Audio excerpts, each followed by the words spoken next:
ব্যক্তি ফজরের নামাজ আর আসরের নামাজ আদায় করবে, আল্লাহ রাব্বুল আলামিনের সাথে তার সাক্ষাৎ হবে। সুবহানাল্লাহ। আল্লাহ রাসূল সাল্লাল্লাহু আলাইহি ওয়াসাল্লাম একবার বলতেছেন, ইযা নাযারা ইলাল কমারি লাইলাতুল বদরি, রাসূল সাল্লাল্লাহু আলাইহি ওয়াসাল্লাম বলতেছেন, একবার পূর্ণিমা রাত্রিতে আল্লাহ রাসূল সাল্লাল্লাহু আলাইহি ওয়াসাল্লাম চাঁদের দিকে তাকাচ্ছিলেন। কোন দিকে? চাঁদের দিকে। পূর্ণিমা রাত্রিতে চাঁদের দিকে তাকাচ্ছিলেন আর বলতেছিলেন, আমা ইন্নাকুম সাতারাউনা রাব্বাকুম কামা তারাউনা হাযা লা তুদাম্মুন, তোমরাও আল্লাহ রাব্বুল আলামিনকে ওইভাবে দেখবে, আল্লাহরে দেখতে কোনো ভিড় হবে না।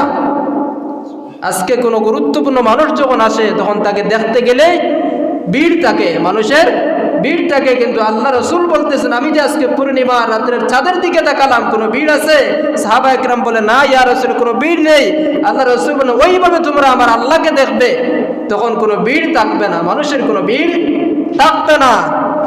তাহলে কাজ কি? বলে কাজ থেকে তোমরা ফজর এবং আসরের নামাজ মিস করা যাবে না। যে ব্যক্তি ফজর এবং আসরের নামাজ আদায় করবে সে কিয়ামতের দিন আমার আল্লাহকে দেখবে, এই দেখার মধ্যে কোনো ভিড়, মানুষের কোনো ভিড় থাকবে না। সুবহানাল্লাহ। এই জন্য ফজর এবং আসরের নামাজ ছাড়া যাবে না। আর এই সময় শয়তানের সবচেয়ে বেশি ধোঁকা দেয় আমাদের।